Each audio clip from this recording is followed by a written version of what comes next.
নমস্কার। আপনার বাড়ির ছাদে বিশেষ করে কয়েকটি জিনিস কখনোই রাখবেন না।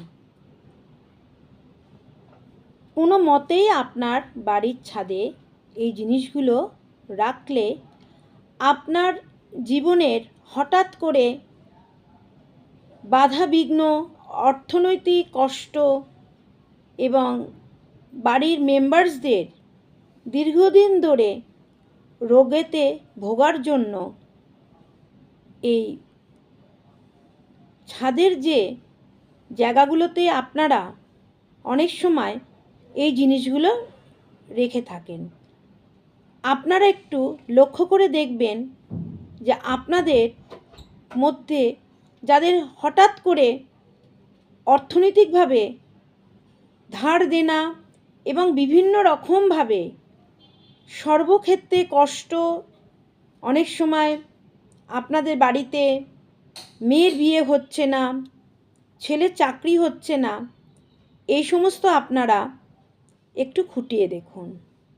তার মধ্যে বাড়ির ছাদেতে রাখা কয়েকটি আবর্জনা মানুষের জীবনের গ্রহগুলো, অর্থাৎ যে গ্রহগুলো এই অর্থনৈতিক ব্যাপারে বা যে কোনো বিপদ বা যে কোনো বাধার জন্য যে গ্রহগুলো রয়েছে সেই গ্রহগুলোকে আপনারা অশুভ জায়গায় পরিণত করেন।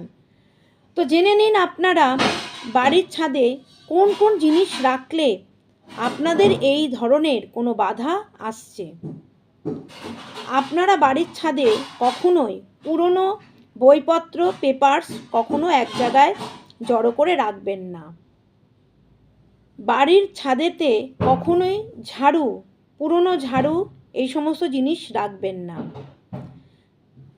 কখনোই আপনারা ভাঙা লোহা, আবর্জনা, বিভিন্ন রকম ভাঙা কাঁচের জিনিস, এই জিনিসগুলো রাখলে আপনাদের বাড়িতে রাহু এতটাই ডিস্টার্ব করবে যে আপনাদের সব কিছুতেই বাধা চলে আসবে। বাড়ির ছাদে কখনো পুরনো ঝেঁটা রাখবেন না। বাড়ির ছাদে কখনো পুরনো ঝেঁটা রাখবেন না। এই জিনিসগুলো আপনারা একটু লক্ষ্য রাখুন এবং যদি আপনাদের বাড়িতে এই জিনিসগুলো থাকে অবশ্যই সেইগুলোকে সরিয়ে ফেলুন। নমস্কার, আমি অ্যাস্ট্রোলজার তান্ত্রিক অঞ্জনা শাস্ত্রী।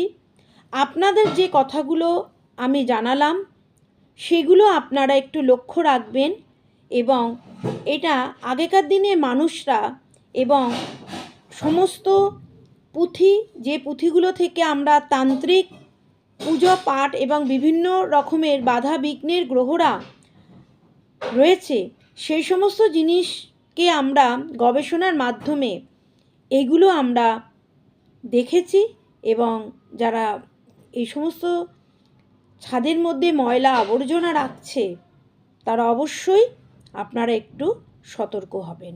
নমস্কার।